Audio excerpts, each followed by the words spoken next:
Terima kasih kepada anda bersama dengan kami AHM, AG, Haiza dan juga Muaz menemani anda hari ini sangat istimewa. Bukan kami bertiga saja, kami berempat untuk memberikan anda inspirasi dan juga memberikan anda semangat.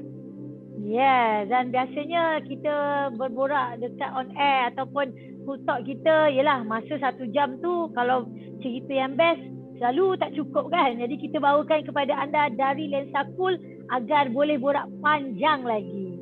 Okey, dan hari ini kita membawakan satu topik yang saya rasa dibincang ramai apabila sekarang ini netizen merupakan antara nama ataupun perkataan yang cukup popular. Sebab kita semua tahu semua orang berpeluang untuk menjadi netizen, sama ada anda nak menjadi netizen yang baik ataupun netizen yang tidak baik dan netizen yang berada di tengah-tengah.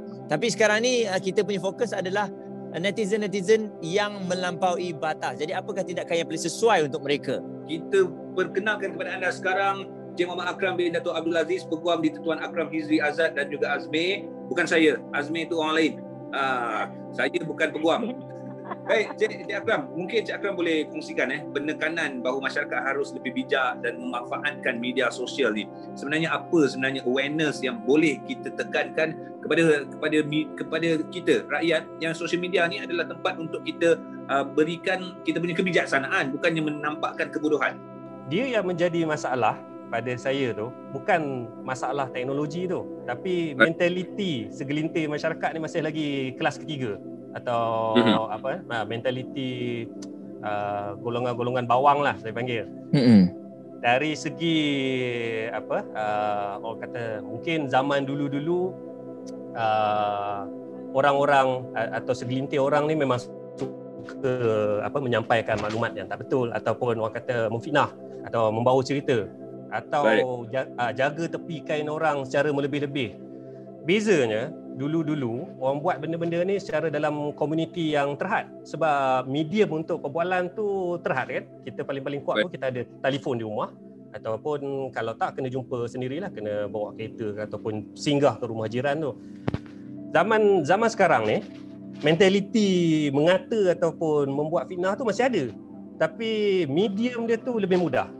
Rasa kalau nak fitnah orang bukan susah sangat, buka internet, on kan Facebook ataupun Instagram ke Twitter, lepas tu tulislah apa kita nak tulis.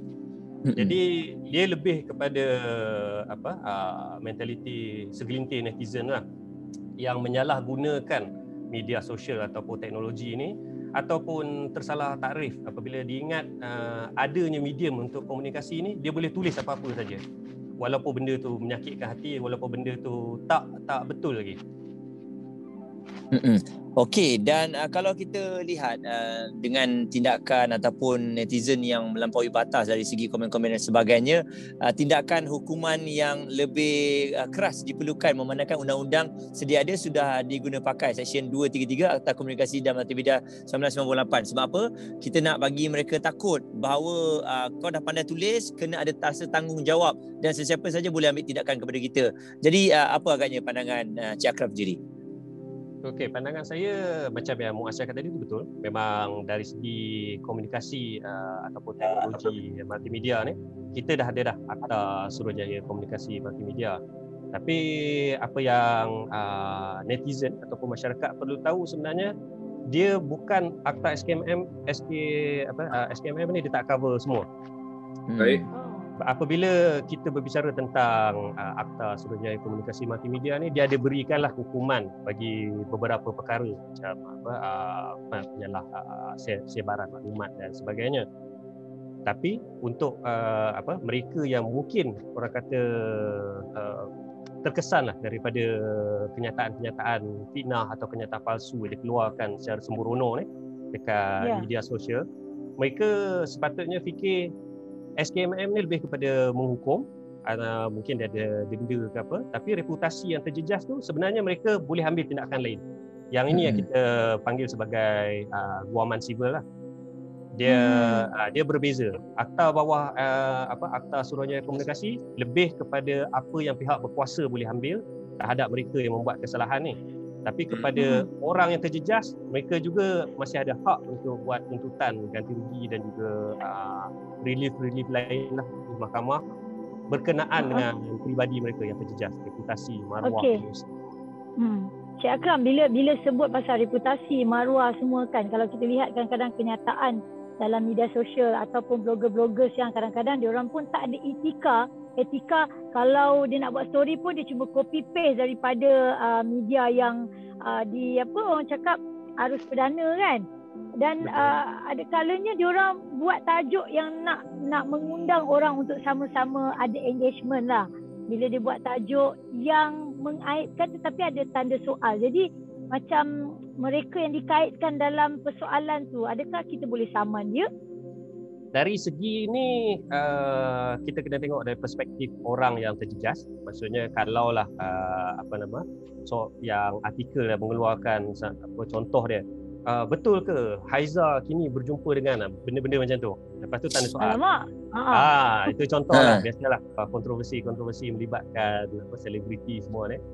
Jadi bila dibaca kenyataan-kenyataan yang ada dekat dalam tu, dalam perenggan-perenggan yang dikongsi semua tu, kalau ada kenyataan yang tak betul atau kenyataan tu berbentuk menjatuhkan maruah dan reputasi, sebenarnya pihak terjejas masih lagi boleh ambil tindakan, masih lagi boleh falkan tindakan waman terhadap pihak yang menulis tu lah, disebabkan kenyataan yang dikeluarkan tu tak betul dan juga menjejaskan dia. Hanya disebabkan dia tulis tajuk berbentuk soalan tu tak bermaksud dia dapat perlindungan, dia terlepas macam tu saja. Itu kalau sebut nama, kalau tak sebut nama tetapi bila netizen komen orang tahu dah ke arah okey dia ni cakap Haiza macam tu. Dalam situasi macam ni, kita akan tengok sama ada 3 elemen untuk membuktikan fitnah ataupun keadaan malu itu berlaku dah disempurnakan ataupun tidak. Yang pertama sekali, sama ada kenyataan yang berbentuk fitnah atau memalukan ini dikeluarkan. Okey, katalah kalau dia dah keluarkan dekat media sosial ataupun dekat dalam blog ataupun artikel, memang saya rasa requirement tu dah terbukti lah. Dah lengkap lah. Kemudian kita pergi ke elemen kedua pula. Sama ada kenyataan tersebut merujuk kepada orang yang teraniaya ataupun reputasinya terjejas tersebut. Macam contoh tadi agak menarik. Dia merujuk tapi dia tidak memberikan identiti, dia tidak mendedahkan secara spesifik nama dia. Jadi di bawah peruntukan undang-undang, mahkamah dia akan tengok dia punya kita panggil test dia lah. Sama ada apabila kita sebagai pihak ketiga baca artikel tersebut, kita tahu tak dia merujuk kepada individu spesifik tu, ataupun kita sendiri susah nak duga siapa sebenarnya yang dirujuk. Kalau kita baca walaupun dia tak tulis nama, tapi saya tahu ini mesti cerita pasal Haiza, ini mesti pasal Muaz ataupun AG. Jadi elemen kedua tu dah sempurna lah, walaupun tidak didedahkan identitinya secara spesifik. Faham? Dan kemudian apabila 2 elemen pertama ni dah sempurna, kita kena ada elemen yang ketiga, iaitu penyebaran kata-kata fitnah tersebut lah. Dia mesti sebarkan kepada pihak ketiga.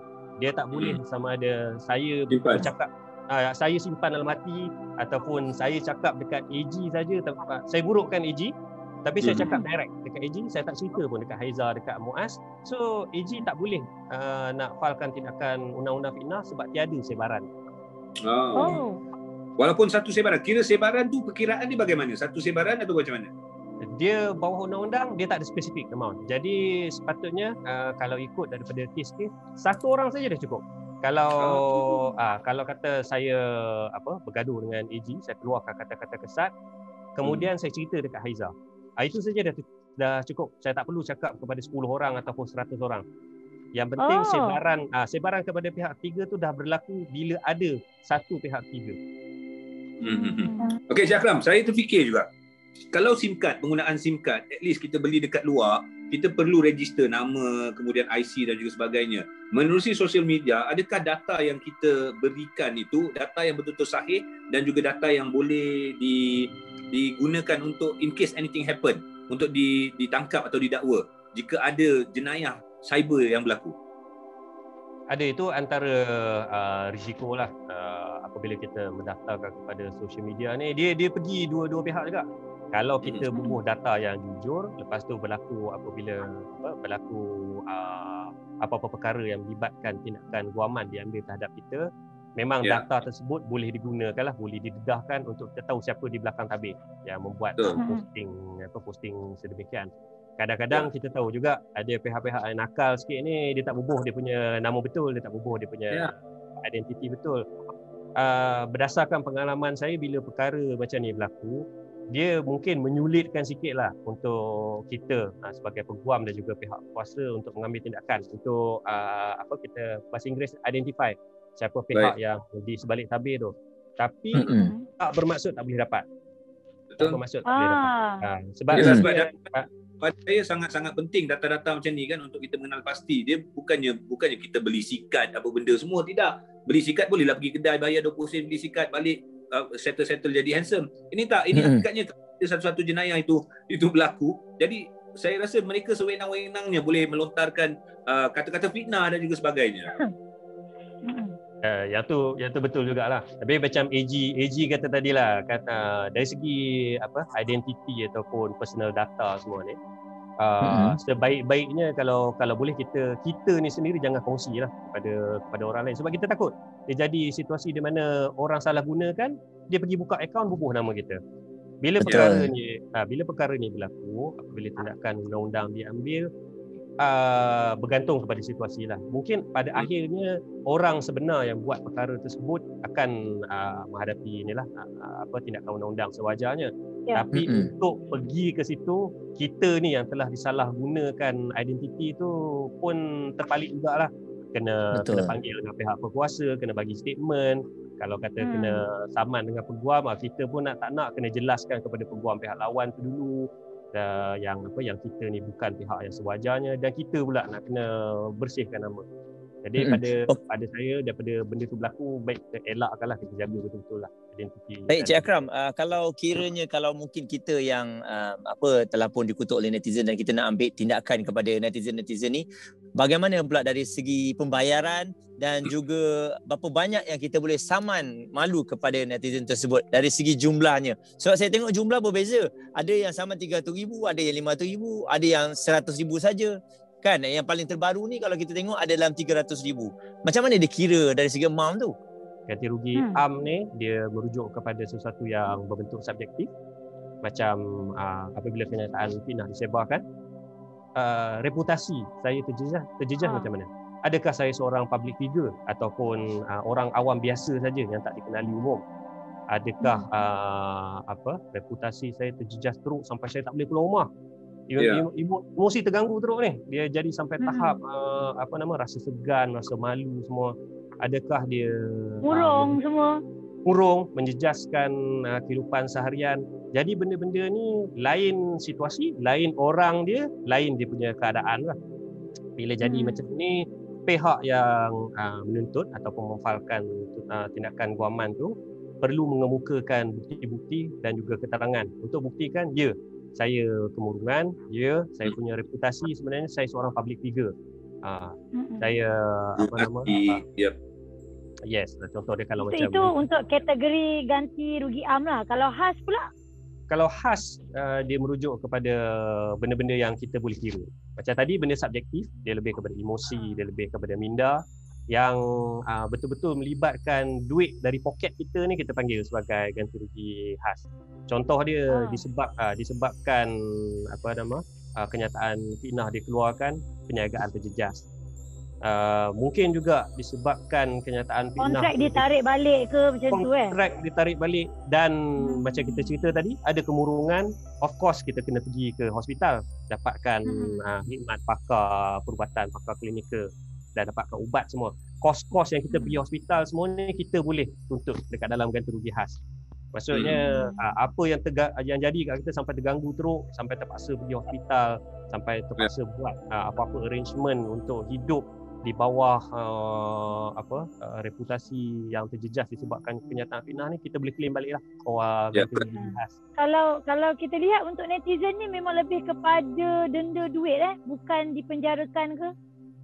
Bergantung Haiza, dia bergantung. Kalau dia bawah dia dituduh di bawah akta macam tadi pihak berkuasa seperti SKMM ambil tindakan, ya mungkin ada ataupun di bawah prosiding jenayah. Mungkin hukuman tu ada denda dan juga penjara, bergantung kepada akta dan juga section. Tapi ini satu yang mungkin saya perlu beri klarifikasi sikitlah, kena clarify sikit. Hukuman yang dia dapat dekat bawah peruntukan undang-undang untuk jenayah semua tu, dia boleh kena. Dalam masa sama, kita masih lagi boleh buat tuntutan undang-undang siber. Maksudnya, walaupun dia kena dakwa dengan SKMM, walaupun dia kena dakwa dengan pendakwa raya, pihak yang terjejas tu boleh je tuntut untuk ganti rugi semua tu. Tak ada masalah. Dia tak mengganggu lah satu sama lain proceeding di bawah akta SKMM dengan proceeding siber untuk tuntutan ganti rugi. Baik. Jelas lah kita tengok kat sini netizen tak boleh bermain lah. Netizen tu bukan seorang, termasuklah kita-kita ni semua kena bertanggungjawab dalam apa yang kita buat dalam laman sosial. Betul. Jadi sekali lagi itu dia sedikit lah untuk anda yang mungkin sekarang ini kalau kita lihat macam tak takut dengan tindakan-tindakan ini. Encik Akram dah berkongsikan apa tindakan yang boleh dikenakan kepada netizen-netizen yang melampau. Tapi kalau anda netizen-netizen yang baik, yang sentiasa memberikan kata-kata semangat, tak ada masalah. Cuma kita tak maulah dengan seiringan kemajuan teknologi yang ada ni, kita pula yang tertinggal. Kita tak maju tapi kita duk nak bising teknologi kita kena maju.